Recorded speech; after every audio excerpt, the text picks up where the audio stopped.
Hi guys! Welcome again to my channel, and if you are new to my channel, you are absolutely welcome. I really appreciate you guys stopping by and watch my videos, and I'm gonna ask you a small favor. If you could hit the subscribe button, it's just right here, and also give this video a like and help me share this as well. And for the last time, if you could just hit the bell notification button as well, so that you'll get notified whenever I upload a new video. Thank you. So today's video, we're going to do reaction video about Georgia, because the last time that I reacted about a Georgian video, by the way, Georgia is not a state in the United States. I'm talking about Georgia, the country near Turkey, somewhere there in the Middle East. Yeah. Anyway, we're going to know about it, like where is it located actually. So without any further ado, I'm excited actually, so let's just go jump right into the video.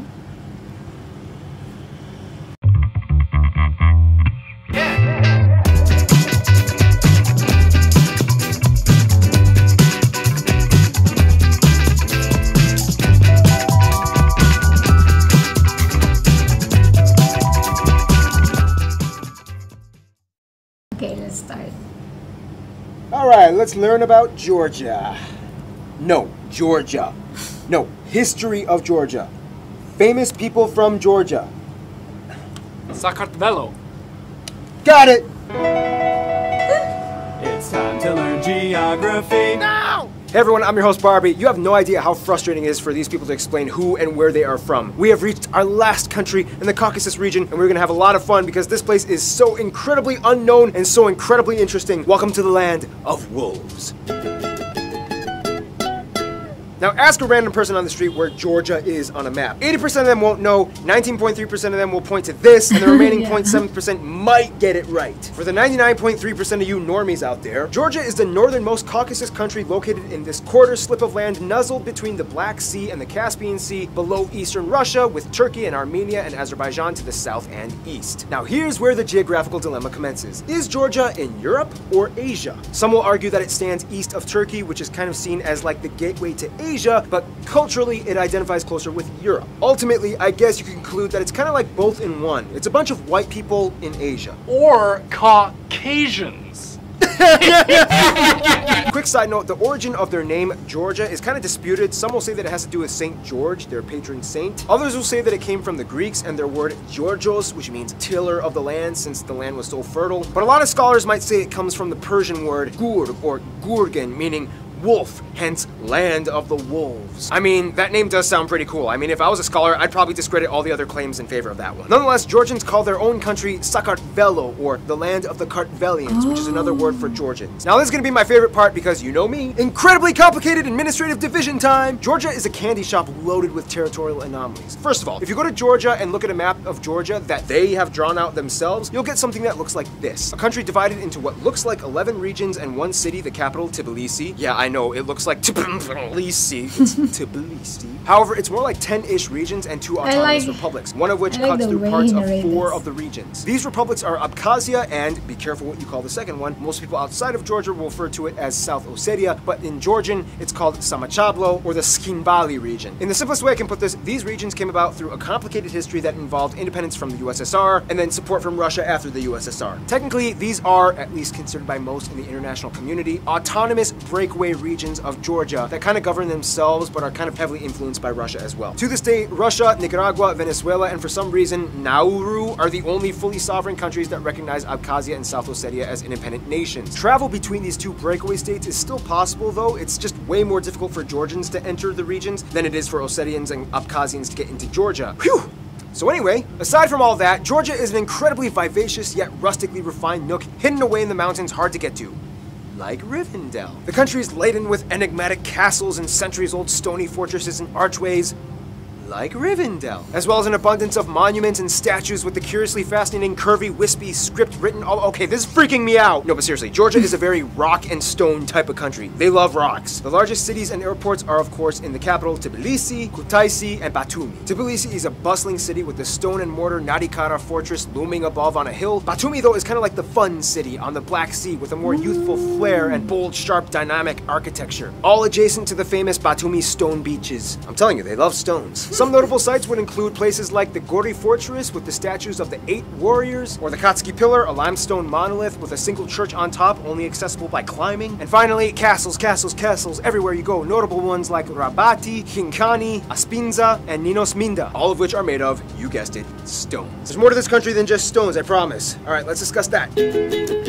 It's like a fairy tale place. Well, as you may have already figured, Georgia is quite mountainous with an expanse of incredibly diverse, conveniently located hills and valleys. The reason why it's so convenient is because the entire country is pretty much nestled between the Greater and Lesser Caucasus Mountains, which protects it from the blistering cold air masses that pummel southern Russia, yet it also barricades against the hot and dry streams that penetrate from the south. This means that they have overall pretty comfortable weather and just the right amount of rainfall and sunshine. The mighty Kura, or Mtkvari, is the longest river that flows upward and arches south into the areas through Tbilisi, and the highest mountain and third highest in Europe, if you consider Georgia part of Europe, Mount Sakhara, located in the north along the Caucasus. Concealed within the hills lies the Yavkheti volcanic plateau and the southern Georgia volcanic highland. These are some rather unstable geological regions that will produce hot springs, mineral water, and seismic activity. And of course, caves. So many of them here. You have the still yet to be completely explored Meluri cave in Imereti with waterfalls, the Prometheus cave that Greeks claim to be the spot where Prometheus was chained to his rock in Greek mythology. Greeks have a history of diaspora in Georgia since like the 7th century. But the most famous cave would probably be the Krubera cave, found in Abkhazia, otherwise known as the world's deepest cave that goes further than 2,000 meters down. Rapid fire round, you may also want to see the Abasha waterfalls, Martvili Canyon, Crybaby Mountain because it rains there almost the entire year, the incredibly beautiful Blue Lake in Abkhazia with peacocks around it for some reason. Speaking of animals, many might say that unofficially the national animal might be the wolf. The Caucasus region has some of the highest quality of soil in the world in terms of land usage. Georgia has one of the oldest and finest winemaking traditions that go back as far as 300 BC. Otherwise, Georgia has been a hub for mineral mining and petroleum extraction. They share a pipeline that goes through Turkey into Azerbaijan. The national dish would have to be khachpuri, or unofficially referred to as Georgian pizza, a decadent soft bread baked with gooey melted cheese, sometimes served with eggs and other ingredients often baked in. They love cheese. They have so many different kinds, from the salty, briny sulguni to the weird stringy tenili. They even have a dish where they put cheese inside of cheese. Basically, all you have to know is that when it comes to Georgian cooking, they love cherry plums and tarragon. That's like their go-tos. All right, enough about food. Let's talk about the people that eat those foods.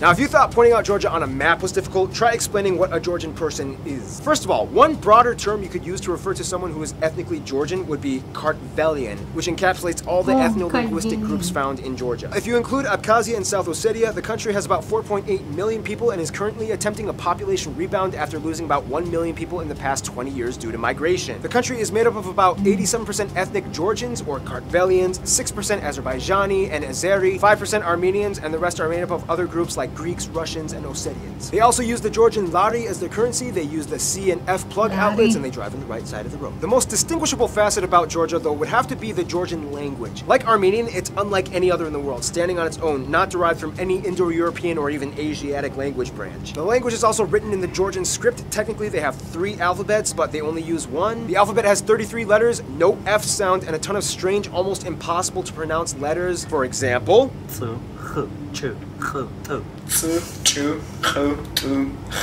thank you to those geography peeps, you guys rock. Keep in mind though, there are other Kartvelian minority languages spoken in Georgia as well, such as Magrelian and Svan in the west and partially in Abkhazia, as well as Laz in the south. Abkhazia and South Ossetia each have their own distinct languages and cultures that contrast with Georgia, although Georgians like to think that Abkhazians are basically just Georgians that speak a different language. The Abkhazian people write in the Cyrillic alphabet, and the Ossetians are actually a Christian Iranian-based ethnic group that inhabited the area. Keep in mind, I said Iranian, not Persian. Not all Iranians are Persians. Just keep keep that in mind. Now, we don't really have time to explain the complete history, but basically, all you have to know is that in the 3rd century BC, some dude named King Parnavaz of Kartli united all the Kartvelian-speaking tribes in the Caucasus area, hence creating what was essentially the first proto-Georgian nation. From there, you had Romans, Persians, Arabs, Turks, Golden Age, where they had women under the title of king, Mongols, Ottomans, Russians, and finally back to Georgia. Done! The funny thing is, even after 2 millennia of usurping empires, Georgia still maintained and held on to their own distinct identity, refusing to completely assimilate to any outside system. Christianity is the dominant religion, as about 84% of the population adheres to the Eastern Orthodox faith, 10% mostly being Muslim from the Azerbaijani population, and the remainder are mostly Armenian Apostolic or Roman Catholic. Christianity is kind of like a big deal here. Georgia became one of the first countries in the world to adopt Christianity, and as tradition holds, Jesus' disciple Andrew preached the gospel into ancient Scythia, which included the regions that Georgia lies in today. Also, a lady named Saint Nino converted the entire country. Culture-wise, Georgia is kind of strange because it's not quite European and it's not quite Asian. It's its own thing. Georgian polyphonic singing is actually filed under UNESCO's Intangible Heritage List.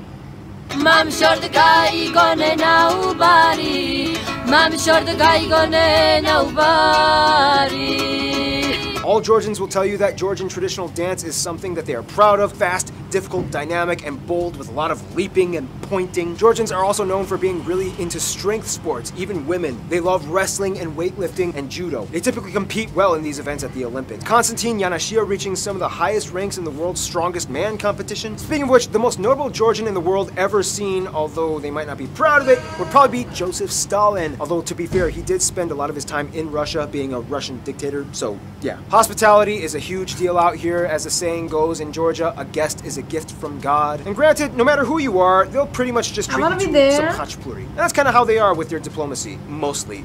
Russia. Let's explain.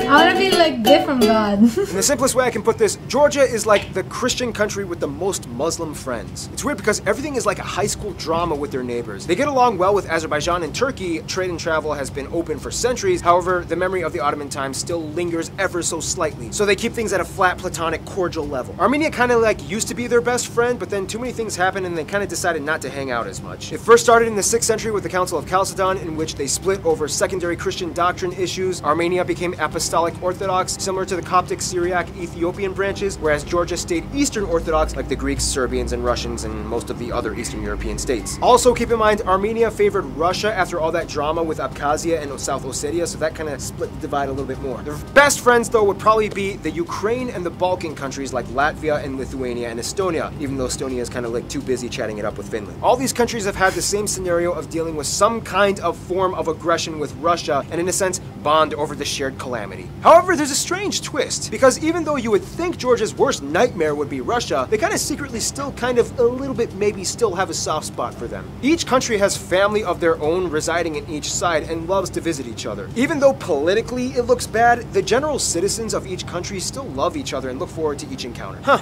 isn't it funny how the general populace of a country is not always directly represented by their government?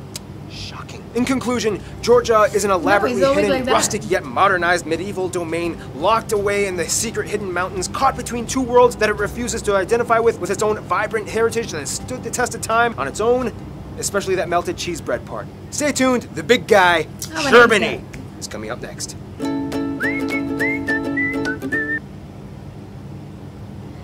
It's crazy because like I've watched one video. I've reacted to one Georgian video, I guess.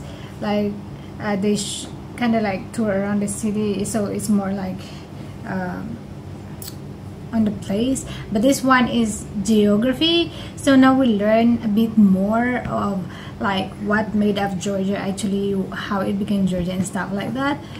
Now it's really fascinating because like still I would think that this is Middle East country rather than Europe, but I don't know. But now it's clearly stated that it's Europe, Asia. It's mind-boggling, right? But yeah, it is what it is, and I really want to see more of it. I think I'm gonna try. I really want to like react more of the videos of the current state actually after learning this geography and history of Georgia. Don't worry guys, I'm gonna dig more for videos that speaks about Georgian or like Kart Valley people. Yes, they call it Kart Valley. Okay, Kart Valley. Yeah. So hope you guys like this video, and I do hope now that you also know that Georgia is a country. Yes, somewhere there below Russia, above Turkey. You know already, right? It's not a state in the United States anymore. Yeah, because like I always thought that it's just a state in the United States. And then when I came across with people online, they were like, no, this is a country. Somewhere there, out there is a country itself. So thank you so much guys for watching this video, and don't forget to give me a like, and also I hope that you hit the subscribe button as well. So yeah, the so again is here. Thank you so much, and hope to see you again next time.